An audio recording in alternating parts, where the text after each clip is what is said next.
Welcome to Kicking Your Teens' Troubles to the Curb with host Christina Nation, the ultimate guide for parents navigating the challenging yet rewarding journey of raising teenagers. Join your host Christina as she dives deep into the world of adolescence, tackling everything from academic pressures and social dynamics to mental health and independence. So please, welcome the host of Kicking Your Teens' Troubles to the Curb, Christina Nation.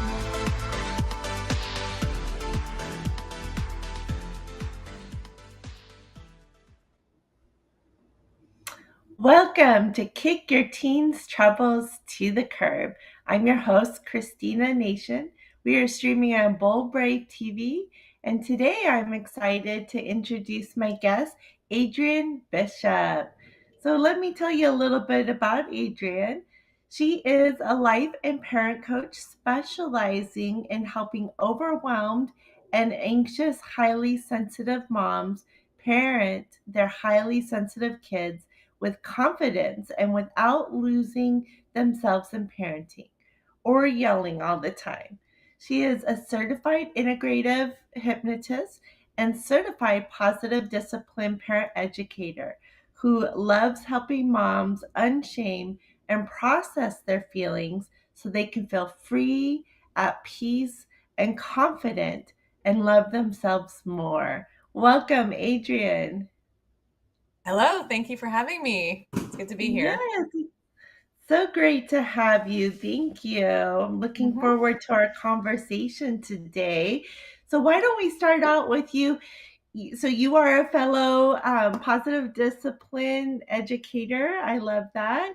Why don't Mhm. you tell us a little bit about how you started doing the uh, particular work that you are doing?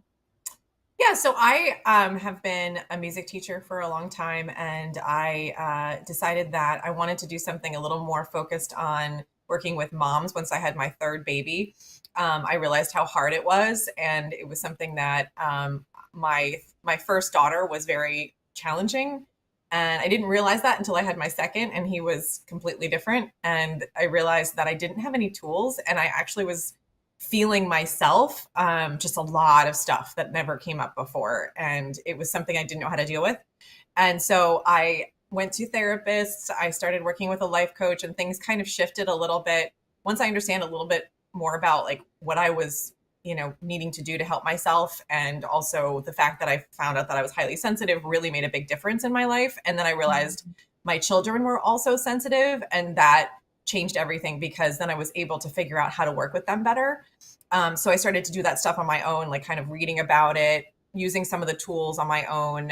And I realized that it made such a big difference that this was something I wanted to help other people do. And so after I had my third, I decided to start my business and work specifically with highly sensitive families.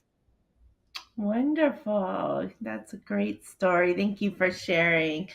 So, we are talking about highly sensitive families, as you said. What are some of those common challenges that highly sensitive teens face that might be different from their less sensitive peers?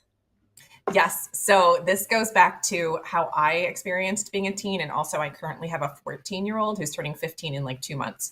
So I'm kind of, and also the people that I coach have teenagers. And so I'm basing some of that on these specific people. But what I've noticed is that one of the biggest challenges is friends, making friends, being in groups of friends, keeping friends, all these things that, are really challenging for, teens in general. Some kids have an easier time of it. Kids that are sensitive have a really difficult time with friends. And so that was one of the things that I also experienced growing up, where it was just much more difficult for me to connect with people on a real level. And it really was challenging all through high school. When I got to college, it got a little better, but it finally got better when went to my grad program, where everybody sort of was doing the same thing I was doing, was interested in the same thing I was interested in, and I could finally feel confident in myself enough to really be myself. And then the friends started to trickle, be much easier. And so what I'm seeing is that this is a very common situation for highly sensitive teens to struggle with this, and they feel like there's something wrong with them because they struggle. And maybe they see their peers or they think they see their peers not struggling. And as you know, like, well, I don't know if you know, but like about 20% of the population is sensitive. So it's not like there isn't anyone out there, but it's difficult for kids that are sensitive to find other sensitive kids, just because it's 1 in 5. And a lot of times you don't necessarily know immediately. You can't tell immediately if somebody is sensitive. You have to get to know them. So it's one of those things where it takes so much time to invest in finding people you connect with. And one of the main issues, I don't know if this is another question of yours, but I'll just go into it anyway, is that there's a difference between fitting in and belonging. And fitting in is something that most teenagers kind of naturally try to do, right? And fitting in is this idea where you change yourself to work with the group or to be accepted by the group. But belonging is you actually feel like you can be yourself and people accept you. So it's a little bit of a different concept. And when I figured out that that was the main difference / challenge that highly sensitive teens were having, was that they didn't feel like they could fit in and change themselves to the extent that was, enough. Clearly there's people pleasers. Highly sensitive people can be people pleasers. So there is a tiny bit of people pleasing involved, which does look like fitting in, but it's not the same thing. And so I'm noticing that when I was growing up, my daughter, my friends' kids, my clients' kids, they can't really go over to that side, that fit inside. They really feel uncomfortable. Like they feel like that is not something they want to even try to do. And it's not conscious. They're not thinking about it that way, but it feels wrong to them to change themselves to be a part of a group that they don't even feel like those people necessarily may be authentic, or actually they can feel connected to them. They need connection, they need authenticity, and they need to feel like they belong, which takes a longer time to achieve, right? So I think that becomes the major problem, where you're expecting you're expecting as a teenager to just meet people you like and have a friend. And it just is so much more complicated than that when you're sensitive. And so my goal is to sort of start talking about it, to make it normalized, to have challenges with it, and to take longer times to actually find those friends that you really do connect with. But it can feel really, really hard. Yeah. Yeah. So kind of what you're saying is, for the sensitive teen, it's more finding that sense of belonging that can be a longer process than just kind of fitting in. Yeah. Right. And just going with the flow. It's not really something that we're super good at, and just sort of pretending or being a little bit more inauthentic. Like it's very difficult for those kinds of kids to do that. It does sound like, though, then that would mean that the friendships that are made are truly nurturing friendships that are of high quality and closer connection, and like you said, more authentic. So being able to be yourself and be accepted for who you are in the friendship, then, right?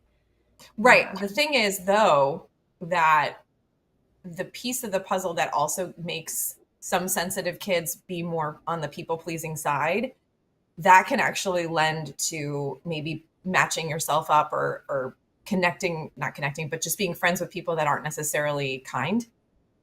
So I've noticed that too, as a pattern where, it's like you have mean friends, or people that are sensitive tend to, I don't know if they naturally are attracted to that. I'm not sure what the deal is, but that can also happen, is where for some reason you're not finding authentic relationships and you end up in a relationship with someone that's not kind, which is, especially for girls and things like that, can be very common, and not realizing that you don't have to tolerate that. And you can actually find people that are going to be nice and connect with you on a real level. So I think for some reason that also becomes a pattern for sensitive kids, because a lot of them struggle with conflict, or struggle speaking up, or even struggle with confidence. So you're getting like a combination of both. Like my daughter is incredibly strong-willed. She's very, I call her like a no BS kid. Like she cannot deal with, people just being, not who, just being fake. She can't deal with it. She doesn't like it.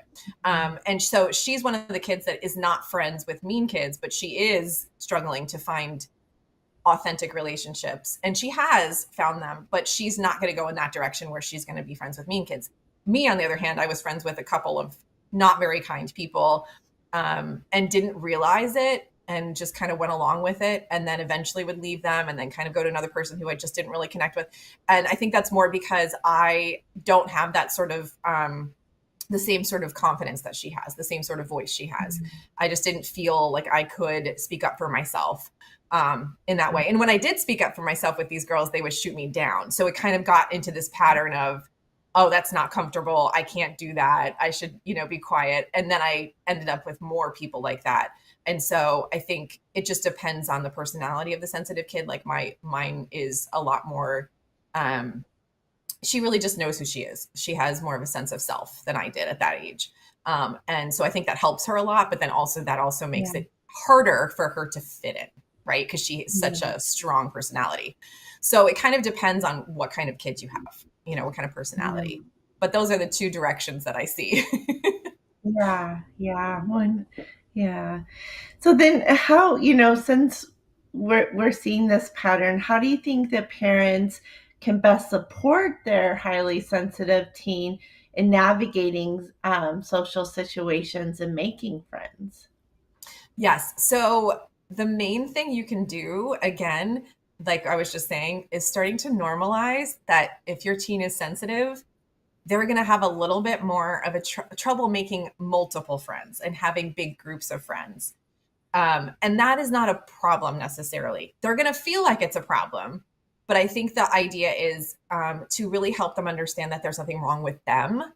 And actually, in the long run, they're going to be a lot more satisfied, right? They're going to have a lot more satisfaction in their relationships. And to emphasize that their empathy and their ability to connect with people is going to take them so much farther than just these kind of surface level relationships, which may not actually serve them in the end, even though they're seeing it so much as like the main way to be.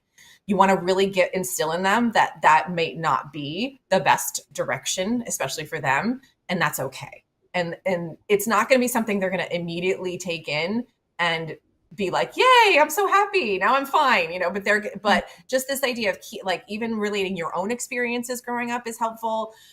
Like when I talked to my daughter about the idea of fitting in versus belonging, she really appreciated that idea and those concepts because it really resonated with her. She was like, yeah, that's exactly how I feel. And so just kind of giving them more validation in the idea that nothing's wrong with the way that they're approaching the situation, even if they're not conscious of the way they're approaching the situation. It's helpful to just remind them that that's normal. And in fact, those relationships that they're practicing on, not really practicing, but that they're getting, experience with is going to actually be more beneficial as they get older. And as people mature, which is the other thing, as kids mature, because sensitive kids tend to be more emotionally mature. As people mature, as kids mature, as you're in college, as you're in, even in your 20s, it's going to be so much easier because everybody's on their level finally, right? So everybody's kind of caught up to some of these sensitive kids maturity wise. And then they're going to be like, oh, I know exactly how to make friends. Like I know how to connect with people. I'm good at this. And so it's going to be very easy. And that's going to kind of carry through their life. So we want them to cultivate relationships, like you were saying, that are going to be so much deeper and more real and genuine. That's going to serve them so much better in life.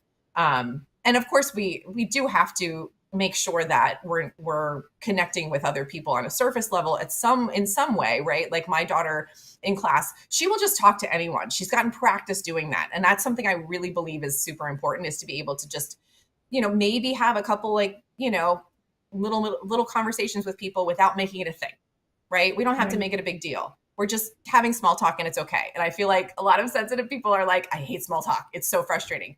And it is, but it's useful. In the world, as you know, it's useful to be able to have small talk. So I always encourage my daughter to practice it and just say, we don't have to be best friends with everybody. They don't even have to love you. They don't have to want to be your friend, but just being able to be in a class with a couple people and not have no one to talk to is so important. And just getting that practice in really, trying small talk, trying to talk to people that you don't feel immediately like they're going to be your best friend. And that's a valuable skill too. So I really do encourage parents to, like, help their kids develop a couple different ways to talk to people, and really just not make it about, oh, they have to be my best friend, or I'm just not going to talk to them. It's not like, that's not that black or white. And I think some kids can do that. And also there's a lot of sensitive kids that have a little bit of shyness or social anxiety, can also go along with sensitivity. So that can complicate things. But I think the most important thing is, if you have shyness or social anxiety, a child with one of those or both, you're like, at the goal is to give them many different options in regards to what kids they interact with. So diversifying, not just having kids at school that they can meet, but maybe there's some after school activities they can do that are outside of their school friends or outside of the kids at their school. Like diversifying the groups, because you know how it goes with, especially girls, can be also with boys. All of a sudden they decide that they don't necessarily want to hang out with them anymore, and then they're stuck. So if you have other options, like you have like the Girl Scout group or the CYO group, or my daughter does club softball, and it has no one in her school does the softball. She also does figure skating, and no one in her school does figure skating. So she has a whole other group in these two sections, or through, in these activities that are separate from school kids. And so then you're not just left alone if something happens. And so that's really important. And then also, just kind of breaking away from the only people you see all day. It's really encouraging for kids to go out to a new activity, start making new friends. That confidence starts building. And then, especially as they get older, they're like, oh, wait, like, yeah, I made friends in that place. And it was hard, but I did it, right? I actually talked to people. I'm getting used to talking to people. And so just kind of like step by step, giving them access or opportunities to be able to meet different groups of people so they can practice all those skills. And that's the way I kind of frame it in my mind. I don't necessarily talk too much about my daughter or my clients or kids in general about, hey, you're practicing, but that's kind of my thought, is like, it's a skill they're practicing. And so however we can give them opportunities in that skill and help to support them emotionally through some of these challenges, you know what I mean? Like helping them to feel like they, even if they just go say hi to someone that's scary, that's a win. That's a win. It doesn't matter what happens. It doesn't matter what the person does. So that's definitely something that I think would be a good idea. It's to just think about it as, we don't have to be best friends with every person we talk to, but it's a skill. Yeah. Yeah. So quite a few things you touched on. So one, I appreciate that you said, because I know lots of parents that seem like it is overly important to the parents that their children have lots of friends. Yeah. And I sometimes wonder if they struggled with friendships as a child, and that's why. Probably. Yeah. Because I know quite, having 4 kids myself and all of their friends, just know quite a few parents that it just seems overly important. And myself, and me and my husband will have this conversation, because he was the type to have lots of friends. But me, I've always been an introvert. And, I've never really identified so much, but I bet you anything I would be considered a highly sensitive person. And and I just had one or two very close friends. Right. And that's totally okay. That is 100% okay. Okay. Exactly. Yes. Like, I mean, if you have 2 really good friends, that's going to sustain you for a very long time.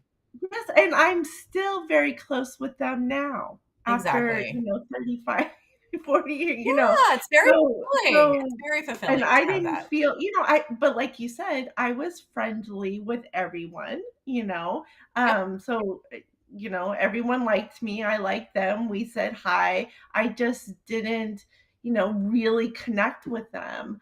And so I just chose the ones that I did really connect with. I was just really close with them, and I was very happy. And definitely we want to normalize that. We want to normalize it's okay to have one or two Yeah. close friends, right? And to maybe have some other bubbles or circles that maybe you kind of know, but that's it. Like it doesn't have to be a group. And I feel like there's a little bit of that in mainstream culture, pop culture, TV shows. It's like five friends all together, loving each other, like all getting along. Right. That's not a real thing in real life all the time. And so I definitely think you're right. I think we do get the message that that's not enough and or something's wrong if we don't have a huge group of friends or we're not friends with a lot of people. But to be honest, it's more about the depth of it and the realness of the actual connections that we have that matter more than anything, especially for sensitive kids. And they can flourish with one or two close friends. And Yeah. actually, some kids are more likely to be sensitive kids are more likely to be friends with older kids. Right. So Right. so that's also something that's very normal. Even if you have younger kids, you're going to notice that they're friends with older kids or they like to talk to adults. That's totally okay. We need to normalize that. But yeah, I like how you're saying the idea that you had one or two was just so it was good for you. It worked. Yeah. And, as we're speaking about this, I think of my daughter too, because, I had three boys and one daughter, and there was a significant difference between Mm-hmm.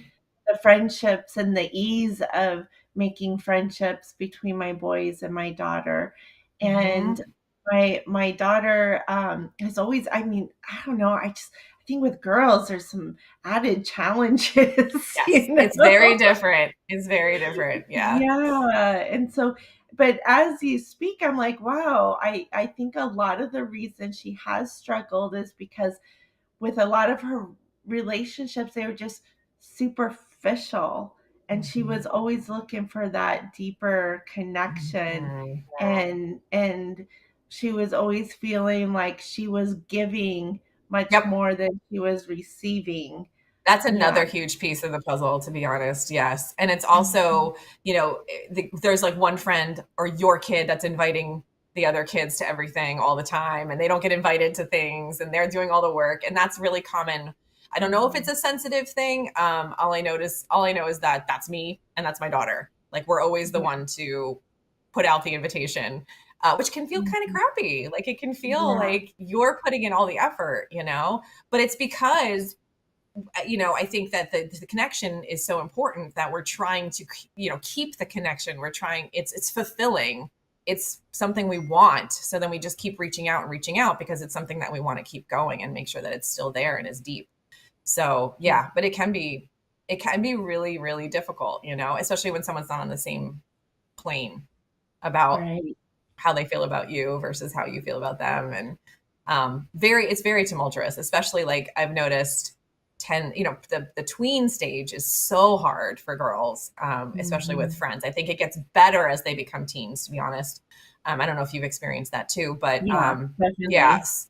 But like the tween phase is where everybody's changing, like their Mhm. personality changes. I remember in fifth grade, my daughter was like, why are all my friends changing? Literally, why are they Mhm. different? That's what she would say. Why are they so different now? Like they're actually like they're mean, they're sassy. She used to say they're sassy, Mhm. and I don't want to be around them anymore. And I was like, you don't have to be. That's not something that you have to stay with. And she was fine heading up, to a different direction. Some kids would not be okay with that. Some kids would feel like they have to stay with those people, and then those people aren't really connecting with them anymore. So it's this whole big, shift, and everybody's changing, and it was a hard transition, I think, and Yeah. it's hard for many girls, especially with all the Mhm. hormones and things. I think that makes it Right.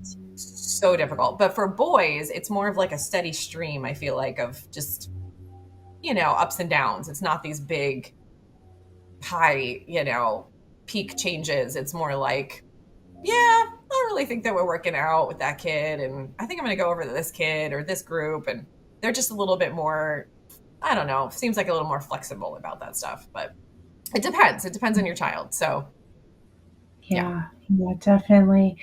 Yeah, and then I also loved how you talked about practicing small talk, and being okay with being friendly doesn't mean you have to be this pressure of having this deep connection that practicing being friendly with many people, does, without that pressure of like everyone's got to be my best friend. But I Mhm. know for me, like, as I've had to practice small talk a Yeah. lot because, like I Uh-huh. said, I'm an introvert, and, my Yeah. husband, my siblings, everyone around me are like these big talkers, and I'm like very Mm, quiet, which is funny. I got a talk show host, right? And I'm the quiet one. I don't like to talk. But different. But Yeah, it's because I like those deep conversations, exactly, but I'm exactly. not good at the Yeah, small talk, the kind of right. superficial layer, It feels silly sometimes to people to be doing small talk, when you're Yeah, always just like really curious about the person, or you really want to know more about them, or you feel their energy or whatever, as a sensitive person, it's right. just very different. It's funny because my daughter said the other day, this is like very, very applicable to small talk, but she was like, she just started a new job yesterday as a camp counselor, and she's in the car and she's like, I don't understand why people ask me what's up. She's like, how am I supposed to answer that? She goes, I mean, stuff, sometimes things are up, like the sky or my hand, like she thinks about everything so deeply that even like a Uh-huh. question like what's up or how are you, she's like, wait, what do I say? Like, it's not this simple answer that you can, that's just sort of polite, but she's got to like think it through. So it's like, Yes. Oh my God, that sounds like me. That's yeah, so funny. exactly. So that's why small talk is so hard. You can't be like, oh, nothing, how are you? It's like you have to like think about it, like, what is up? Oh, it's a good. So yeah, I mean, like, it's a different situation sometimes for kids that are like Yeah. that. They're going to take Mhm. everything so much more seriously and think Yeah. about it and process it and get curious about it and like wonder, like, oh, how do I answer that? And then by the time that's like going through their head, they say something weird or awkward, and then people are like, uh. So it's just a matter of like, okay, well, what do we say when somebody says what's up? Well, maybe we say, Right. oh, hey, how are you? And just kind of flip it. But like, it's one of those things where you have to actually kind of talk it through sometimes. It's Right. strange, Yeah. but true. Yeah. Yeah. Yeah. Well, I am loving this conversation. We do need to take a quick sponsor break and then we'll be back. So, thank you for watching Kick Your Teens Troubles to the Curb. We're streaming on Bold Brave TV, and today we have Adrian Bishop with us. We're having a great conversation about how to help our highly sensitive teens navigate friendships, and we will be right back after the sponsor break. Mike Zorek, a three-time California state champion in Greco-Roman wrestling at 114 pounds. Mike, blind since birth, was born in Hartford, Connecticut. He was a six-time national placer, including 2 seconds, 2/3, and 2/4. He also won the Veterans Folk-Style Wrestling twice at 152 pounds. In all these tournaments, he was the only blind competitor. Nancy Zorek, a creative spirit whose talents have taken her to the stage and into galleries and exhibitions in several states. Her father, a commercial artist who shared his instruments with his daughter and helped her fine-tune her natural abilities, influenced her decision to follow in his footsteps. Ms. Zorek has enjoyed a fruitful career doing what she loves. Listen Saturday mornings at 12 Eastern for the Nancy and Mike Show for heartwarming stories and interesting talk on the BBM Global Network. Are you struggling to care for elderly parents or a spouse? Do you wonder if being a caregiver is making you sick? Are you worried about taking time off work to care for elderly parents and balance work, life, and caregiving? Has caregiving become exhausting and emotionally draining? Are you an aging adult who wants to remain independent but you're not sure how? I'm Pamela D. Wilson. Join me for the Caring Generation radio show for caregivers and aging adults, Wednesday evenings, 6 Pacific, 7 Mountain, 8 Central, and 9 Eastern, where I answer these questions and share tips for managing stress, family relationships, health, well-being, and more. Podcasts and transcripts of The Caring Generation are on my website, PamelaDWilson.com, plus my caregiving library, online caregiver support programs, and programs for corporations interested in supporting working caregivers. Help, hope, and support for caregivers is here on The Caring Generation and PamelaDWilson.com. All right. Hello and welcome back to Kick Your Teens Troubles to the Curb.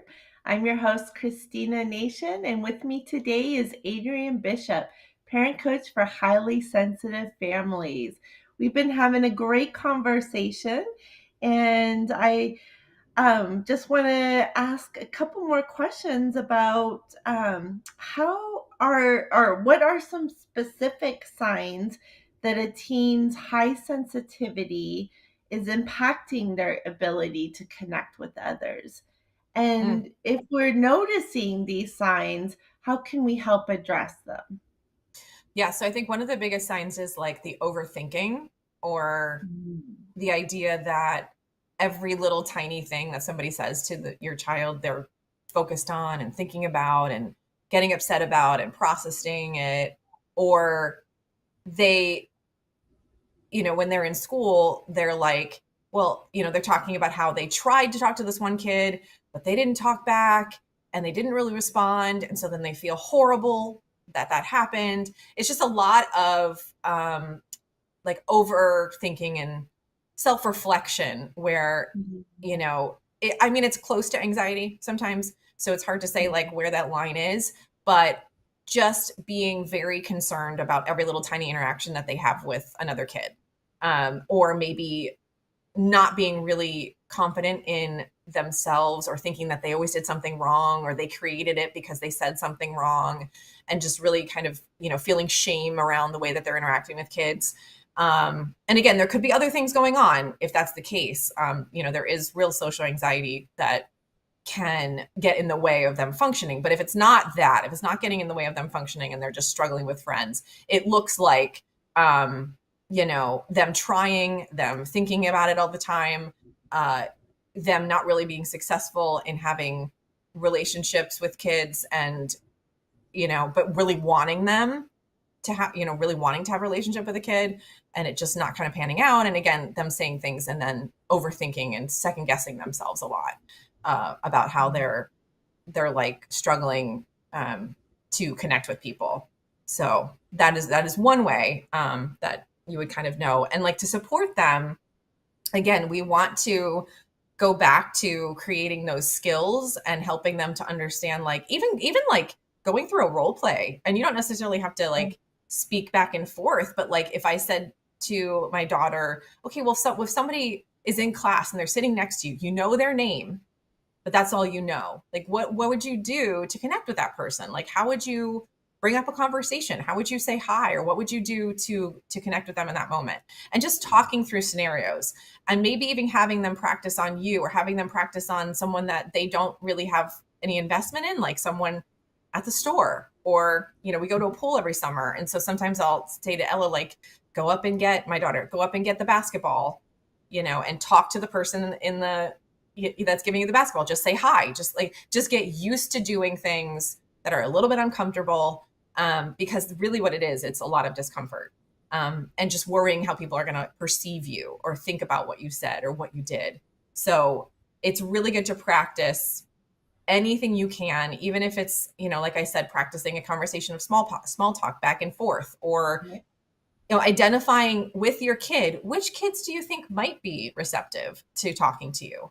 Or the biggest one is like at lunch. Lunch is the worst. Talking through a scenario about, let's say you want to sit with someone. What do you do? Like, how do you talk to them? What do you say to them? If they say no, what do you do? Do you have a backup plan? Is there somebody that always is available for you to sit with? What does that look like? Like just kind of talking through like specific scenarios. Let's say they're going into a new activity. Like my daughter started softball. We talked about, okay, so, what's your plan for when you go up to these girls and you want to get to know them? What do you want to do first? And she goes, well, I'm going to memorize everyone's name as fast as I can. Right. So then we work on that. And then she knows their name, so she feels better. So it's like these little tiny things that can kind of really help boost their confidence in talking to other people and making friends.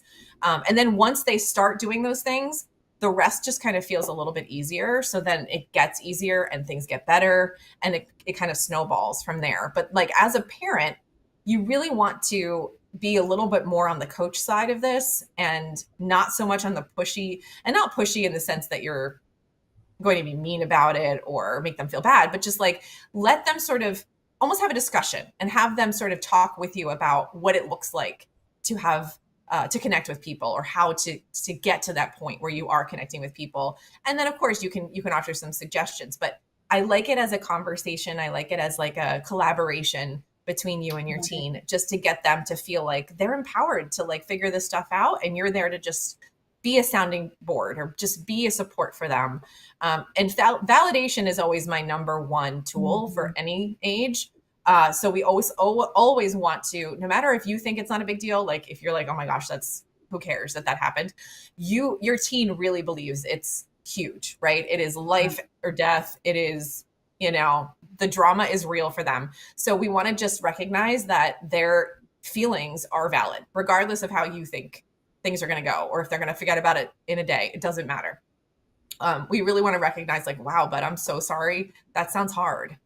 How can I support you? Or I get it. Like it happened to me too. I totally understand. It's really hard to feel that way, without trying to, talk them out of feeling the way that they're feeling. That's kind of one of the worst things you can do. You can eventually help them start problem solving, but at first I just really recommend that you recognize what they're feeling and validate it, and then go from there. Yeah, definitely. Validation is so important because especially during the teenage years, there's a lot of big emotions, and friendships are a huge priority in the teen years. And when they're struggling with those friendships, it can bring up a lot of big emotions. And so, us as adults might be like, not see it as such a big thing, but for the teen, it definitely is. And so validating their emotions and their struggle and what they're going through, and talking through it with them and helping them, like you said, by doing some role play and learning those skills and practicing those social skills, and then doing some problem solving together. I love all of that, definitely. Yeah. And then also the relationships that they do have are, even if they're good and they're connected and meaningful, they're going to have challenges in those relationships. And I feel like that's one of the things that has been one of the most challenging things for my teen, is to be able to, when let's say her friend just doesn't contact her for like a week, that can feel pretty bad. And just working on this idea that I always say, listen, it's possible that it's not about you. It's possible that they're distracted, right? I mean, some of the kids, just could naturally not really think about contacting their friends on a regular basis. They're just not really good at that. And there's adults like that too, that just don't text you back, right? So it's like that kind of thing. And so I always try to put it out there as like, all right, well, how are we not the victim here? Or how can we kind of turn this around where you can feel more empowered through it? And also encouraging them. This is actually really difficult because I've realized that teens don't feel like they can be vulnerable with their friends for in a real vulnerability kind of situation, because they could easily turn it against them if they, say something that, is more of a, I don't know, something they don't want everyone to know. Like, it's a risk to be vulnerable as a teen. Huge risk. So I feel like that actually makes your relationships as teens like not be as close as they could be. Right. So you have adult relationships where you can actually be vulnerable, and that brings you closer. So you have these teen relationships that are just, they're sort of teetering on the edge of being, could end soon or could change, or, you know what I mean? They're just not solid. They're not stable relationships. And so because we're not able to be vulnerable. And so that's really hard, I think, especially for sensitive kids, to realize that like, this person could just decide they don't want to be friends with me anymore. And that would be horrible, but I have really no control over it. So just kind of thinking about this idea that like, yes, we can't necessarily be super vulnerable as a teen, but I can talk to my friend and be honest with them. Like, hey, I feel like I'm inviting you to everything. Is what's going on with that? Like, everything okay? How can we work this out? So maybe it's not just always me inviting you. That is so hard. But it is something that, another skill that we can practice, really just being honest about how we're feeling in a nice way. And I think that's one of the things that once you do have a relationship established, these things pop up all the time. And I'm not recommending, I try not to recommend being super vulnerable in the sense where you are like, bearing your soul to your friend all the time, but just little tiny bits of it would be helpful, just so that you can feel like you're in the, like, every time my daughter talks to her friend like that, they get closer, and she Right. feels better, and she feels more like, oh, she heard me. She actually Yeah. listened to me. And now I don't feel like I have to sit here spinning out, like worrying about it and thinking about it. And so I always encourage her to talk to her friend in whatever way she feels, comfortable. It can be surface. It can be very nice. But most of the time that she's done that, her friend's been like, oh, I have no idea. I had no idea that's how you felt. I had no idea I was doing that. Right. Most of the time it's been positive. It might not always be, but it's better than not knowing. It's better than not addressing it, sometimes. Mhm. So I think that's one of the things that I've noticed a lot is like vulnerability is too risky for teens. But you can be honest. You can be, really say how you feel in a nice way. And it does help. As we're talking about this and thinking about, our teens having these conversations with their friends, what is coming to my mind is how important our parent-child relationship is in modeling how to have these kind of conversations, right? Yeah. Like if we are in our relationship with our teens, being able to communicate in such a way and problem solve in such a way, then I can see it being easier for them to then transfer those skills to their friendships. Like Uh-huh. just even like being positive discipline educators, the importance of family meetings, Mm-hmm. um, how those skills learned in those family meetings can be applicable to them using in their friendships, Mm-hmm. right? Definitely. Um, so yeah, definitely important because I know growing up, I definitely lacked a lot of those skills, and then I definitely took things did a lot of overthinking and took things way too personally. Oh yeah, And me that's too. something, yeah, and that's definitely something that I've continued to work on, into adulthood. I mean, Oh even yeah. as a mom of teens, we have to constantly remind ourselves not to take their behavior personally, Oh right? yeah. Oh, it's a lifelong process. Do not worry. Exactly. Yeah. Exactly. Yeah, and I just keep telling my daughter that I'm like, you're so young. Like she does not quite understand how long it takes to build these skills. Like it isn't something that everyone has out of the womb, right? It's something that you Right. develop as you go through life and you experience people and you work with different groups of people and meet new people. It's something that you're building over time. And I think they have to have it all figured out. And it's like, I mean, Mhm. everybody thinks that as a teen that you know everything, but it's one of those things I just keep saying. I'm like, listen, you're just practicing. You're practicing this. You're learning. And that is the most important thing because eventually things are going to feel so much easier for you. And so, but I do think that your relationship with your teen is key. It's key. And I mean, I even admit that I struggle with adults in these same situations to my daughter. I'll be like, I had the same challenge with X, Y, or Z friend. And it was really scary to talk to her. And I didn't want to say those things. And maybe sometimes I don't even say it. I said, but once I did, things got better, and I kind of use like, and I'll, just use my own experience, even as an adult, like I'm still working on these things.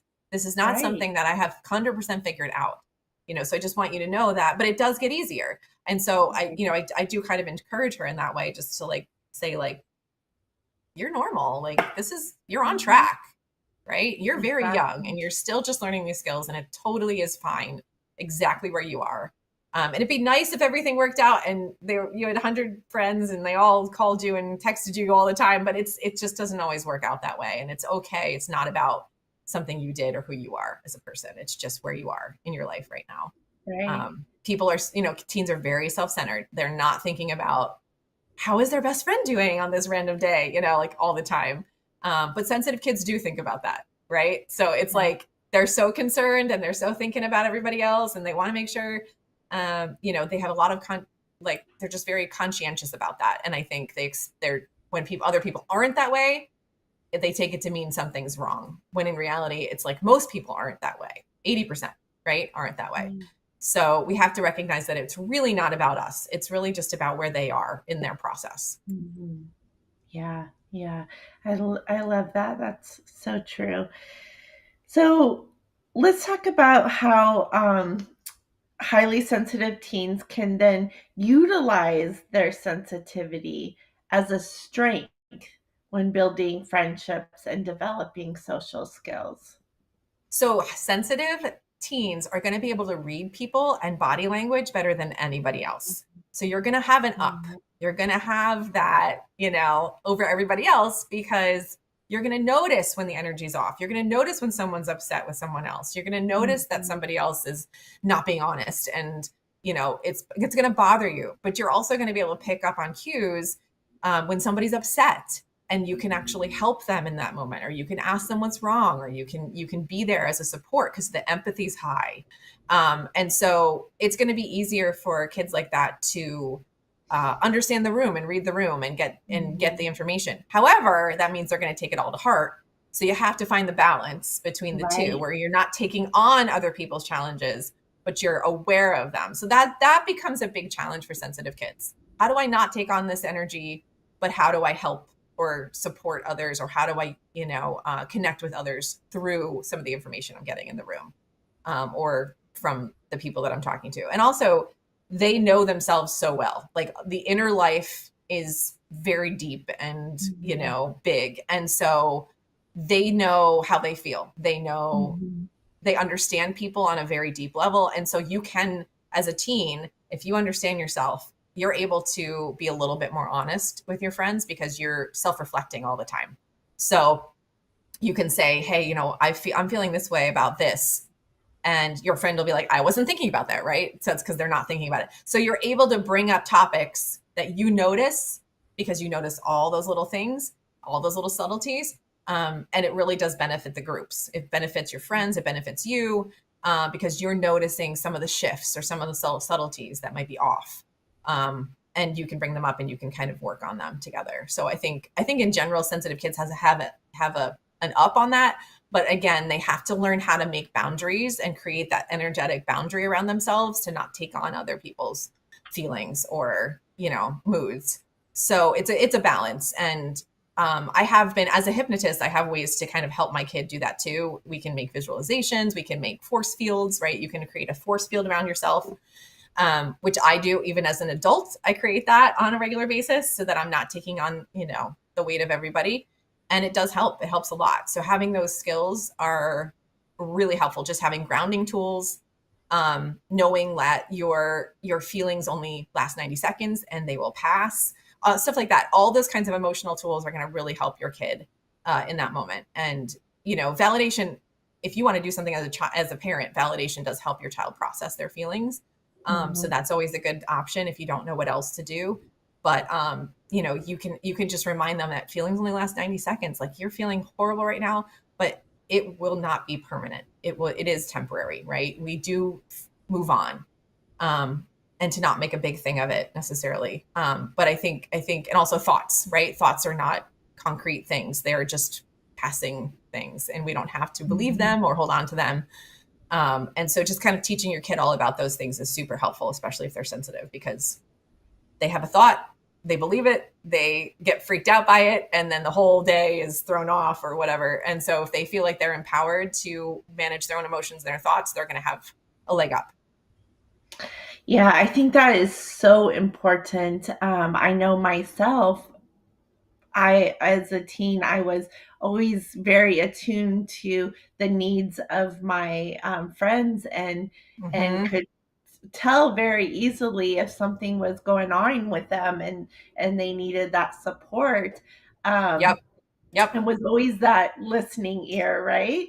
But then learning how to not take, because I took all of their problems and all of their feelings on as my own, and it took a lot out of me. Yeah, learning how to balance that, to be that good friend and be there for your friend, but at the same time not take it all on, personally as well, because that's just going to be, bring you down so much. No, it's so much energy spent on that. And then Mhm. yeah, exactly. And then your self-esteem goes down. Yeah, for sure. But that again, that's a very challenging thing to learn how to manage. So the Yeah. earlier you can start, the better. So Yeah, yeah. So I love how you talked about different tools that you've already started teaching your daughter. If you could go over maybe one of those in a little bit more detail, that would be sure. great. Yeah. So one of the things that we do is when she does have let's say she's feeling very like somebody she's taking on somebody's moods or somebody's feelings. Mhm. What we do is I have her close her eyes and we count down from 5 to 1, and I give her put her in a little relaxed state, and then we imagine I say to her, what would feel good and comfortable for you to have around your body. It could be a light, it could be any color, it could be a solid object that would help protect you from allowing this energy or this mood to come in, or stop the energy or mood from coming in, and just give you that, almost like they could bounce off this object. And so I would have her come up with it.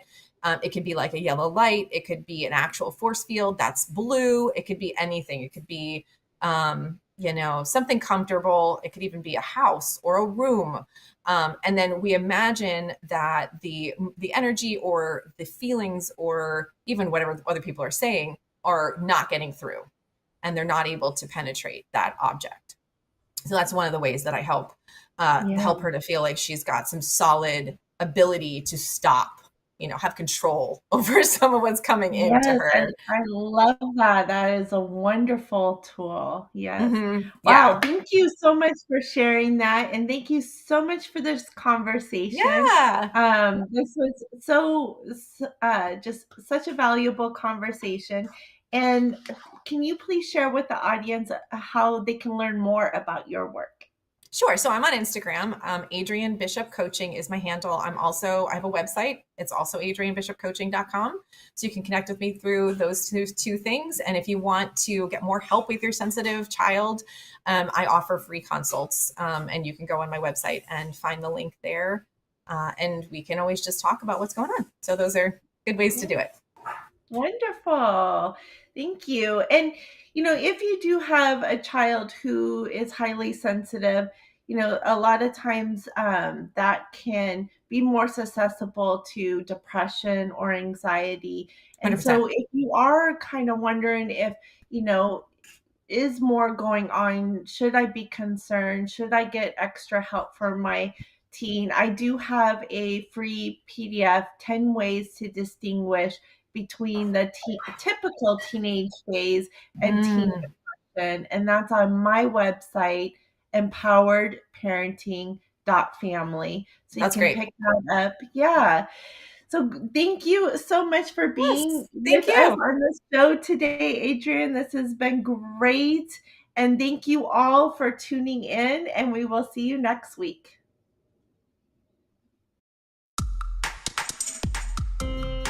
This has been Kicking Your Teen's Troubles to the Curb with host Christina Nation.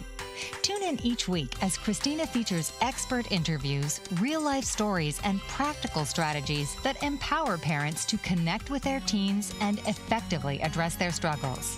Here, Tuesdays, 11 a.m. Eastern, on the Bold Brave TV network, powered by B2 Studios.